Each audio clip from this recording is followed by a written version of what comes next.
Good morning, student. Today,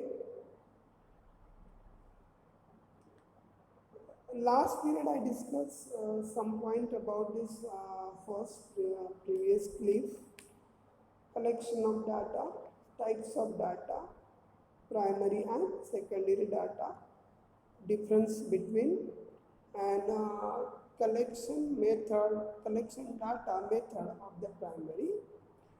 First is a direct personal investigation, indirect oral investigation, question आया देखते आज हम देखते हैं क्वेश्चन आया। ओके, क्वेश्चन आया के सबसे पहले कुछ डेफिनेशंस नोट करिए और क्वेश्चन आया के कुछ कैरेक्टर्स हम उसको नोट करने वाले हैं। Please mention the definition in your notebook. First question आया, it is a very popular method of data collection. Questionnaire refers to a list of questions prepared to collect information regarding particular task. It considers nature, scope, and objective of the problem. There are two approaches of making inquiry through a questionnaire.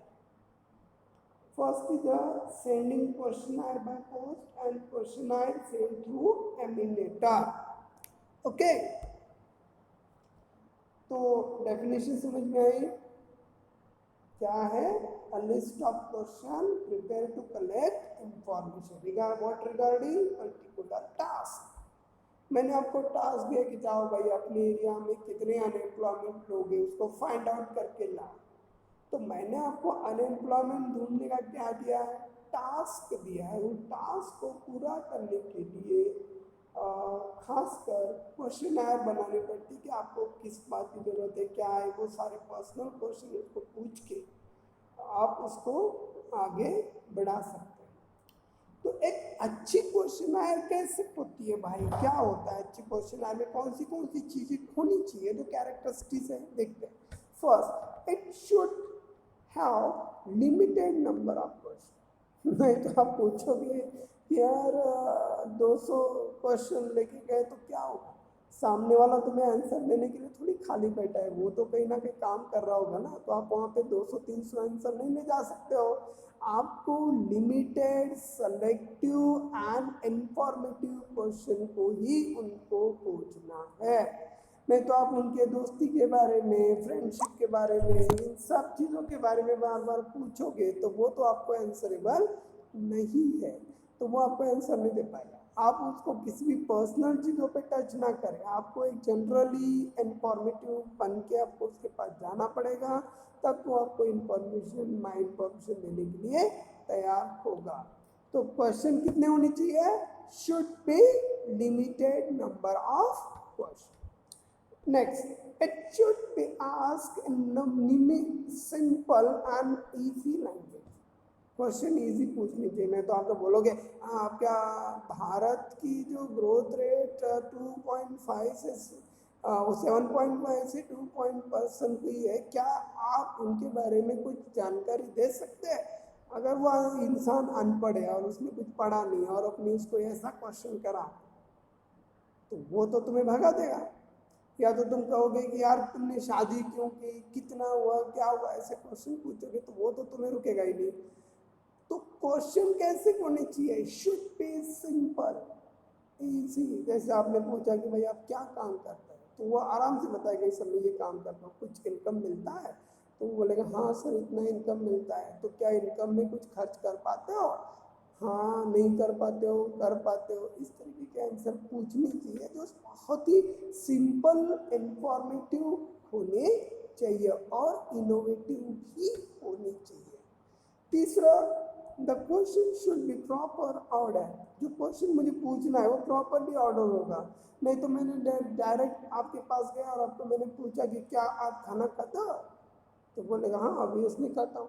तो मैं पूछने क्या गया और मैंने question कौन से पूछ लिए? तो क्वेश्चन की प्रिपरेशन पहले से ही होनी चाहिए। जो मुझे क्वेश्चन सामने वाले से पूछना है उसकी पहले से प्रिपेयर होनी चाहिए। अगर प्रिपेयर नहीं है तो फिर वो कोई मतलब नहीं है। तो क्वेश्चन आंसर प्रिपेयर होनी चाहिए, चेक होनी चाहिए, विदाउट एरर होनी चाहिए। It should be pre tested, वही बता रहा हूँ, जो प्री टेस्टेड होनी चाहिए। उसके एरर्स निकाल दो, हैंड राइटिंग एरर, जो भी चीज़ें, वो एरर्स पूरी तरह से हटाने के बाद ही वो गुड क्वेश्चन आंसर बन सकता है। Collection of secondary data, already मैं आपको बता चुका हूँ कि कलेक्शन ऑफ सेकेंडरी डाटा में कौन सी चीज़ें आती हैं, इसके बारे में हम पूरी तरह से इंफॉर्मेशन करने वाले हैं। Secondary data refers to the data which is already collected by somebody else and available for the reference. The sources from which necessary data, secondary data, can be obtained as the following. सबसे पहले देखते हैं official information. देखो, दो तरह का collective data होता है, एक पब्लिश और एक तीसरा होता है अनपब्लिश डाटा। पब्लिश डाटा में कौन सी चीज़ें आती है? देखो, गवर्नमेंट पब्लिकेशन, जो गवर्नमेंट हर साल, जैसे आरबीआई अपना बुलेटिन हर 6 महीने में पब्लिश करती है। सोशल जस्टिस डिपार्टमेंट, जो है सामाजिक न्याय विभाग, सोशल जस्टिस डिपार्टमेंट है, वो भी अपने नागरिकों को पूरी तरह से सुविधा देने के लिए तत्पर है। कोई भी डिपार्टमेंट, एजुकेशनल डिपार्टमेंट देखिए, एनसीईआरटी डिपार्टमेंट देखिए, सीबीएसई डिपार्टमेंट देखिए, सारे के सारे डिपार्टमेंट जो है वो अपने लिए डाटा कलेक्ट करते हैं। Government publication, semi government publication, जो गवर्नमेंट, राज्यों के गवर्नमेंट है, वो अपनी लेवल पे कुछ इंफॉर्मेशन प्रोवाइडेड करते हैं। Report of committee and commission, आज तक इस लैंग्वेज के ऊपर कितने रिपोर्ट बनाए गए हैं, कितने रिपोर्ट को अच्छे से बनाया गया है, फैलाया गया है, तो उस रिपोर्ट की जानकारी भी आपको कलेक्शन ऑफ डाटा में मिल जाएगी, जो इससे डाटा आपको कलेक्ट करने में आसानी होगी। पब्लिकेशन ऑफ ट्रेड एसोसिएशन, जो व्यापारी संघ है उनका जो पब्लिकेशन है, उस पब्लिकेशन के थ्रू जिनको आपको वहाँ पे रजिस्ट्रेशन करवाना है, वो ग्राउंड लेवल पे आके आपको रजिस्टर करना पड़ेगा। And publication of research information institute.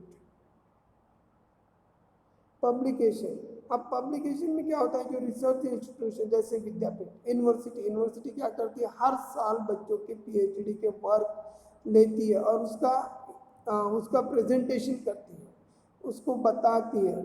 तो research, publication of research institution, ये एक बहुत महत्वपूर्ण टॉपिक है, आप उसको समझ लीजिए। ट्रेड एसोसिएशन, जो व्यापारी लोग अपने उद्योग बचाने के लिए करते हैं, और trade union, trade research institution, वो अपने बाद में पब्लिकेशन करता है।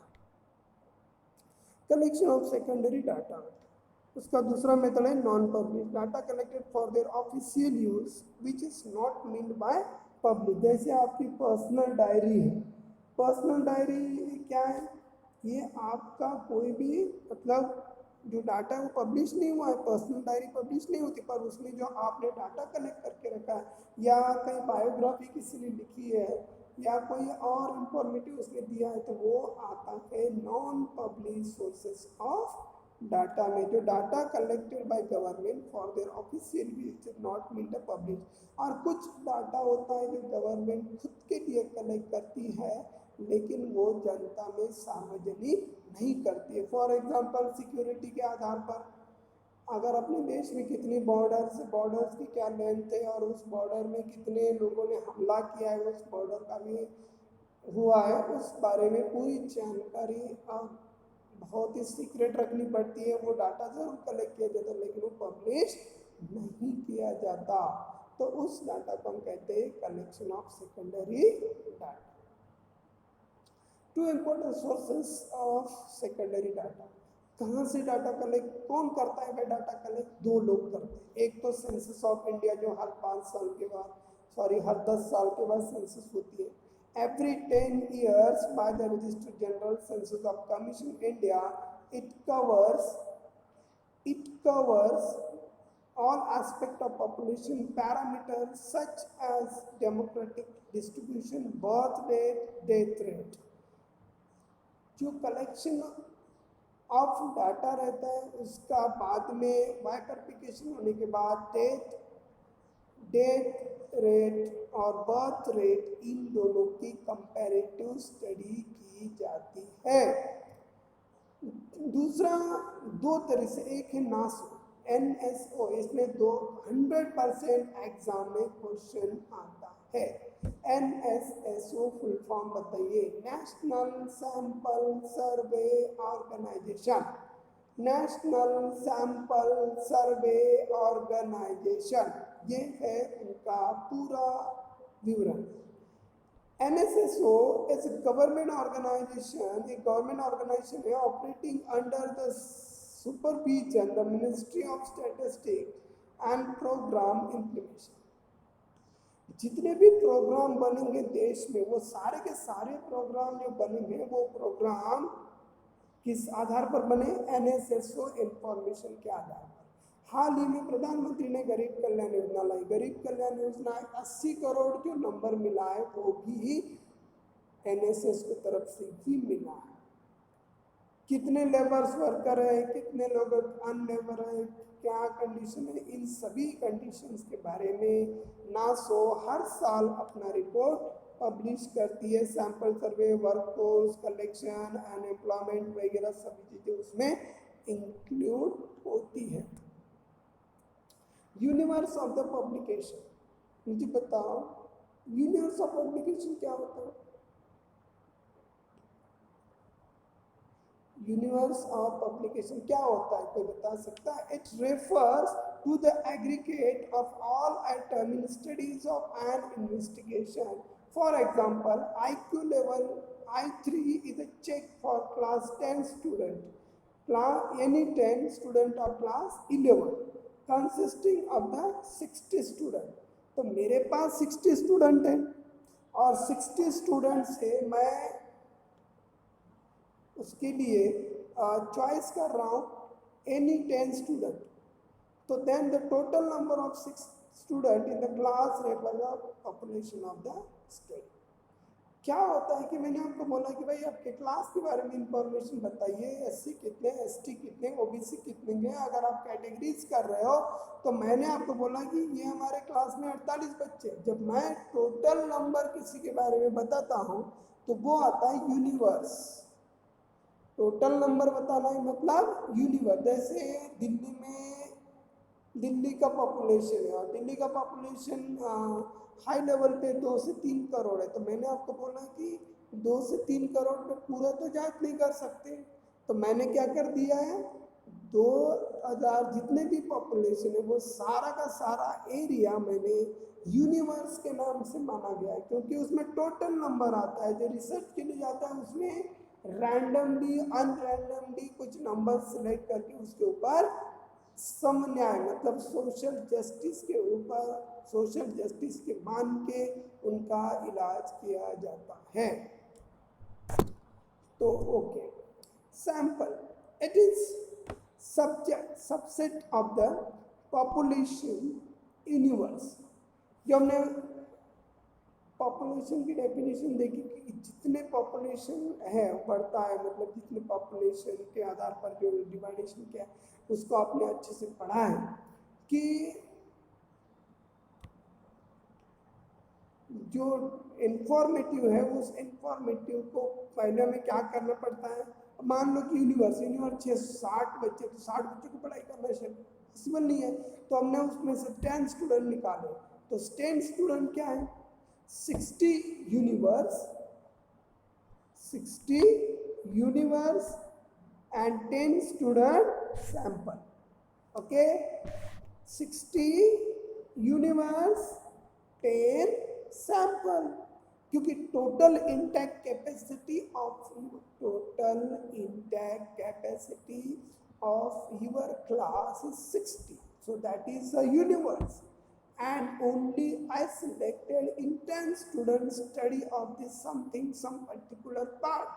तो 10 is a sample and 60 is a universe. आपके क्लास में 60 बच्चे, तो 60 बच्चे होने का मतलब आपका वो क्लास एक यूनिवर्स है, और उस क्लास में से मुझे 5-6 बच्चों की पढ़ाई करनी है, तो वो मेरे 5 और 6 स्टूडेंट वो क्या है, सैंपल है। तो it is the subject of population universe is a small population of items selected from the universe statistical study related to as a sample. In the example, if selected 10 students, or the sample is taken out of the universe of the 60 students. तो 60 student हुए universe और 10 student हुए sample. Types of सर्वे हम देखते हैं कि census of method, कितने तरह का सर्वे होता है, सेंसस मेथड, सैम्पलिंग मेथड। अब सेंसस मेथड क्या है, it is defined as the method to which is the data is collected from the each and every units of universe related to investigator. It is defined as that method in which data collected from the each and every unit of the universe related to investigator. जो census होता है ना, वो हर 10 साल के बाद choice होता है, वो सभी चीज़ें देश के सभी सेक्टर में सेंसस ऑफ इंडिया वर्क करता है, वहाँ से इंफॉर्मेशन कलेक्ट करके लाता है और बाद में प्रधानमंत्री और राष्ट्रपति जी को वो अर्पित करता है, उसे हम सेंसस मेथड कहते हैं। Sampling method, this refer to the process of selecting subset of the income subset item from the population. Only one part of universe, the studies that exclusively are drawn in the basic of study.